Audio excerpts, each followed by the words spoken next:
Good day, ma'am. I am Princess Jane Molato, and together with my group mates, Rachel Me Patindol, Mark Umictin, Mark Paz, and John Midis. We are here to present our position paper entitled Fraternities and Sororities in State Universities.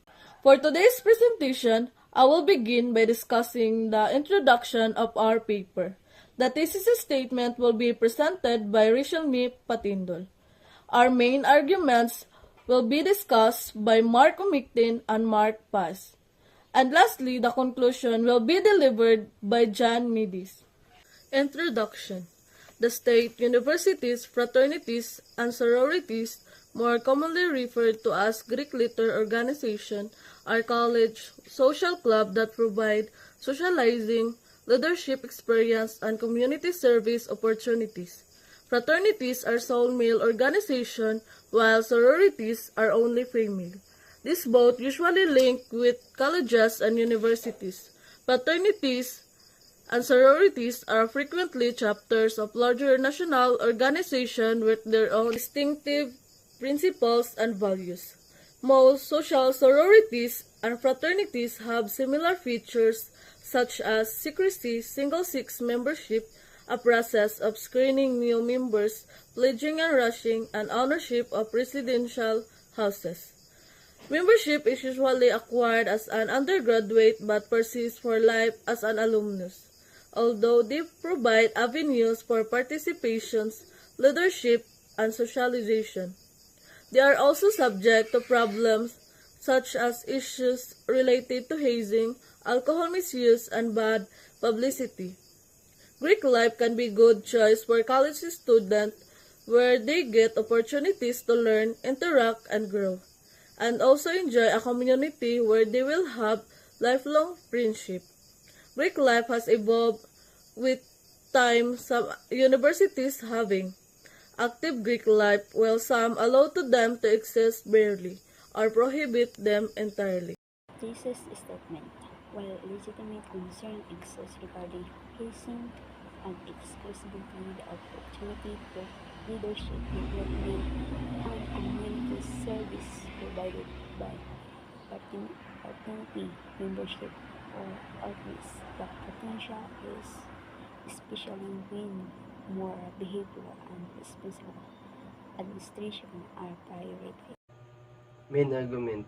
Based on a research study undertaken by Barber G. F. Espanol, M.M. and Bureau D. 2015, fraternities provide a unique environment for personal growth and leadership development where experience cannot be readily gained in normal academic settings.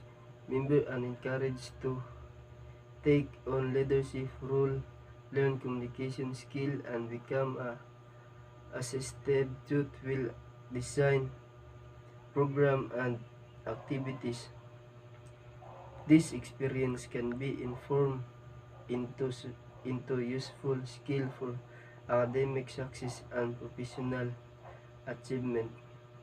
Fraternity members are more likely to be student leader and also engage in giving back to volunteering the community service.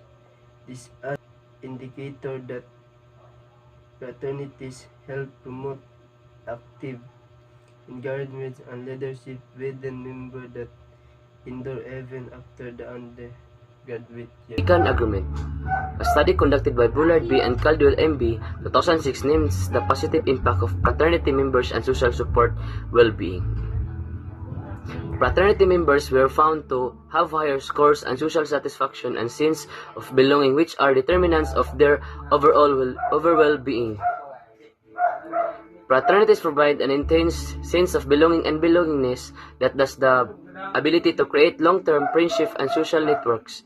Members are sure to build intimate relationship with their fraternity brothers, creating a network of support that will extend beyond the university years. Conclusion. Statement of thesis. Despite legitimate concern about hazing and exclusivity, the advantage of fraternity, sorority membership, personal growth, strong social ties, and high levels of community involvement far outweigh the risk when moral behavior and responsible governance are prioritized. Closing statement. Therefore, the future of Greek life depends on a renewed emphasis on moral behavior and positive contributions, as well as a persistent commitment to reform by aggressively tackling challenges and embracing opportunities for growth and connection. Greek organizations can continue to enhance college life and create enduring bonds for future generations. This call for constant attention to detail and commitment to developing communities that are truly inclusive and welcoming. The potential benefit of a strong, more ethical, and more effective Greek system make the work worthwhile.